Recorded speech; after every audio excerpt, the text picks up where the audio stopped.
Buenos días. En primer lugar, sumarnos a esas condolencias que emotivamente hacía referencia en cuanto a los fallecidos como consecuencia de esta crisis sanitaria y fundamentalmente o enfocado también a todos aquellos que han fallecido como más vulnerables en las residencias de mayores. Aparte de eso, agradecerle, como no puede ser de otra manera, su presencia aquí, sus palabras, su tono y, sobre todo, su enfoque desde lo colectivo, porque nos parece fundamental que estemos hoy viendo la posibilidad de dar una salida para reconstruir nuestra región tras la crisis sanitaria, tras la crisis que ya podemos llamar no solo sanitaria, sino también económica y social, desde lo colectivo, en cuanto a esa participación tan fundamental, pero también para lo colectivo, en esa búsqueda de la equidad, de la justicia social, que debe ser lo que nos rija en este momento. Y debe ser lo que nos rija porque, efectivamente, si algo ha puesto, como bien decía usted, de manifiesto esta crisis, es la vulnerabilidad en la que se encontraban nuestros servicios públicos, que afortunadamente, como partíamos de una situación de fortaleza y, desde luego, si nos comparamos con otros países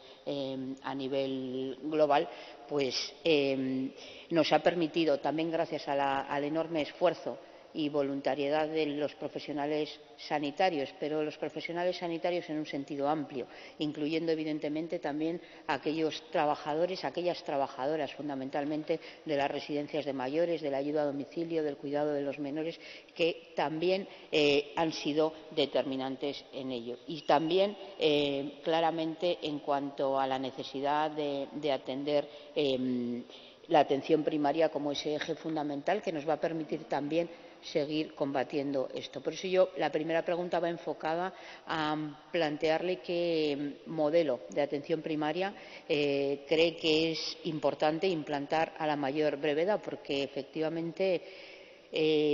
vivimos situaciones de incertidumbre en la medida en que no sabemos cuándo puede producirse o no ese rebrote, y parece que por todos está asumido que es necesario aumentar las plazas de UCI, aumentar las plazas hospitalarias, pero también sabemos que el primer nivel de acceso a la sanidad es el de la atención primaria, que ha sufrido enormes recortes en los últimos años y que ha sufrido un enorme desgaste a lo largo de esta crisis. Por tanto, ¿qué medidas urgentes debemos tomar para evitar que se genere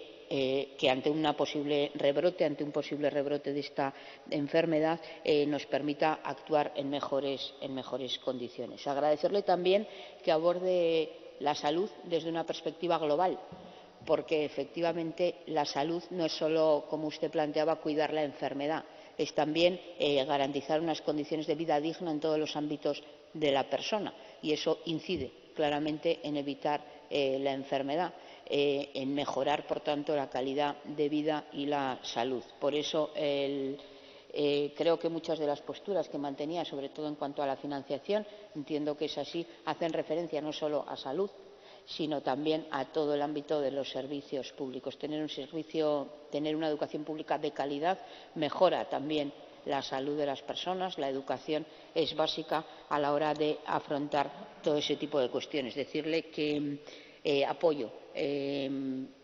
integralmente las propuestas que planteaba, sobre todo en ese sentido de lo global. Es evidente que los recortes aplicados sobre los servicios públicos en los últimos años nos han situado en inferioridad de condiciones y necesitamos también, o me gustaría que si pudiera concretar más, distintas medidas que tuviéramos que abordar, decía, con carácter inmediato para responder con urgencia ante ese posible rebrote y escalonadamente a lo largo de los próximos años. En cuanto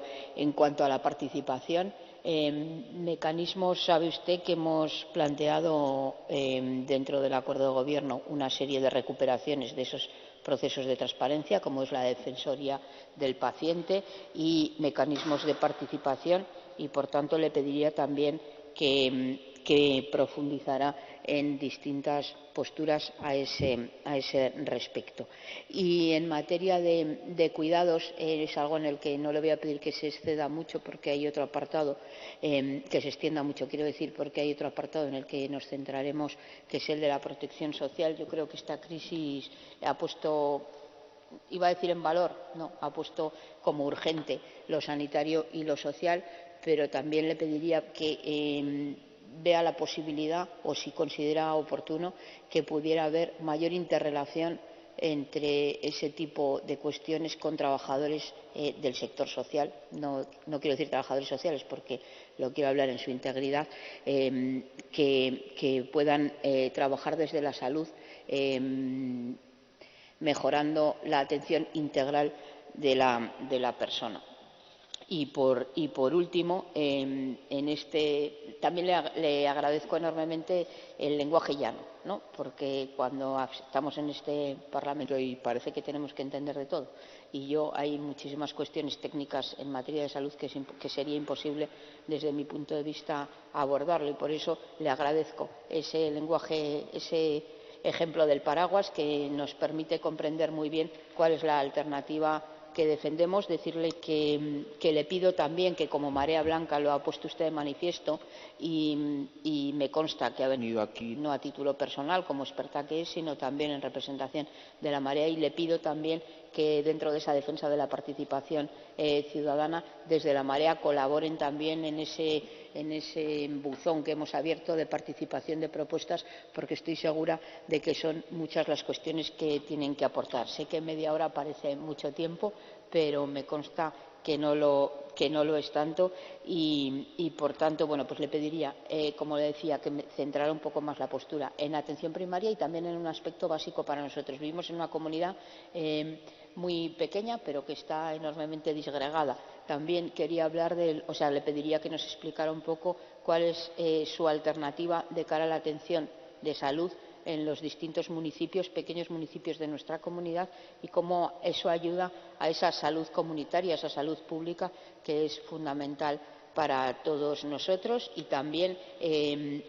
por último, vincular el tema de eso que planteaba al principio, los problemas generados por someter los elementos esenciales como respiradores, mascarillas, equipos de protección, en definitiva, a las leyes del mercado. Cómo podemos también profundizar en tener los mecanismos para que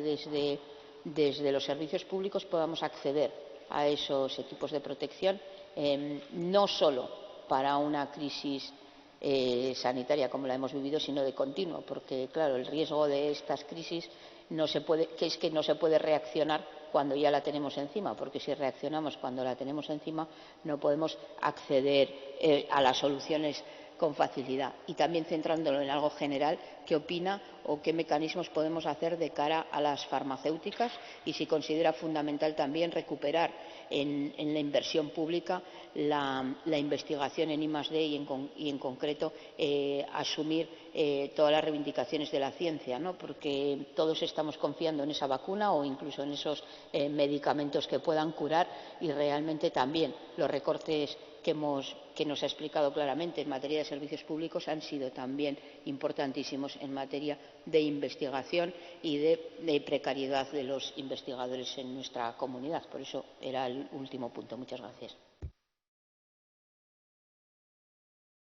Reiterar mi agradecimiento inicial y pedir disculpas en nombre de mis compañeros del Partido Popular, porque me parece que no han comprendido muy bien las comparecencias a este respecto. Tengan la seguridad de que no intentaremos increpar desde la tribuna a los expertos que traigan desde su partido, porque efectivamente no va a haber coincidencias, porque efectivamente, como usted bien decía, viene a este Parlamento en representación de una asociación, de la Marea Blanca, que, como no puede ser de otra manera, tiene ideología. Y efectivamente le agradezco también que haga clara defensa del tener ideología, porque lo contrario es engañar. La ideología marca cómo, desde qué punto de vista personal y colectivo abordamos un problema concreto, y evidentemente desde las diferentes ideologías se abordará de distinta manera.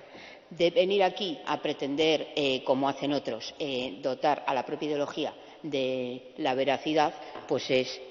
claramente antidemocracia y antinegociación. Partamos de una ideología y lleguemos a un punto de encuentro común de las distintas ideologías para buscar una salida que satisfaga a todos. Agradecerle también la referencia hecha a la defensa de lo público, y creo que ha sido bien clara en toda su exposición, tanto en la primera como en la segunda, relativo a lo que supone la privatización de los servicios públicos y cómo, en ese sentido, lo que se está haciendo, o desde ese punto de vista lo que se hace, es derivar recursos públicos a obtener otro tipo de beneficios lícitos. Evidentemente, la primera obligación de una empresa privada es obtener beneficio, porque para eso se funda y con ese sentido se hace, salvando otro tipo de formas jurídicas a las que hacía referencia y que también son positivas, como pueden ser las de economía social o a empresa pequeña u otro tipo de cuestiones. Pero, en definitiva, yo le pido que concrete. Yo le he entendido y creo que es positivo que así se concrete al finalizar la introducción, que es la defensa de la gestión pública de los servicios de salud. Y en ese sentido, pues también lo he entendido en su primera intervención y, por tanto, le pido que lo concrete en el sentido de una de las vías necesarias sería la recuperación de esos servicios privatizados. También le quería plantear una serie de preguntas concretas desde su puesto de trabajo. ¿Cómo percibe la privatización que de algunos servicios se han venido sufriendo, y si eso supone un ahorro de costes, como se viene defendiendo por algunos sectores? En concreto, por ejemplo, podemos hablar del servicio de radiología o hablar de otro tipo de cuestiones como la derivación a la que usted hacía referencia en su primera intervención a Viamed Los Manzanos. Y si pudiera concretarnos más los problemas que se han podido generar en ocasiones con servicios privatizados de atención a la salud, como puede ser, ponía el ejemplo de Muface, que está evidentemente en muchas ocasiones, bueno, en todas, sostenido con fondos públicos en la medida en que es financiado por los recursos públicos, al ser empleados públicos a los que se está protegiendo, y cómo eso ha devenido en que en un momento como el actual, en una coyuntura como la actual, esos recursos públicos en manos de empresas privadas han servido para que luego no se perciba la prestación a la que se tiene derecho. Y en ese sentido también, si considera usted que desde el sector público debiera pedirse a esas empresas que no han atendido. Es evidente que desde el Servicio Público de Salud debemos atender cualquier necesidad de salud de cualquier ciudadano, pero que en la medida en que debiera ser financiada por una empresa privada, si entienden que debieran pedirse a esas empresas que repongan al Estado, al servicio público o a la comunidad, al servicio público de salud, de esos servicios que hemos prestado a usuarios de sus compañías de seguros o de sus mutualidades. En cuanto al tema de los equipos de protección, brevemente, porque se me acaba el tiempo, plantearle si considera usted que es posible tener los recursos necesarios en todo momento desde la gestión exclusiva de ese tipo de servicios desde la empresa privada, en la medida en que, como usted bien decía, desde el propio sistema capitalista puede ser, en ocasiones, en aras a aumentar el beneficio económico, retener para elevar el precio de mercado, reduciendo así la demanda, y si eso tiene efectos sobre la salud, que puedan ser corregidos, porque también desde las administraciones públicas juguemos en ese sistema económico para prestar el servicio en condiciones de calidad. Y, por último, también la última pregunta a la que quería hacerle referencia, que creo que no se ha tocado, es si considera que, como consecuencia lógica de esta situación de pandemia y la paralización en ocasiones de las intervenciones quirúrgicas pendientes, si se ha aumentado en gran medida las listas de espera, y si hay algún plan o les han comunicado algún plan para agilizar y garantizar que todas esas paralizaciones que han podido producirse hasta cierto punto con lógica, en la medida en que se destinaban los recursos a lo urgente, quizá no tanto a lo importante, pero sí a lo urgente, pues se han paralizado otro tipo de cuestiones, y si hay un plan o considera que debiera establecerse un plan para agilizar esas listas de espera que puedan haberse visto agravadas últimamente. Muchas gracias.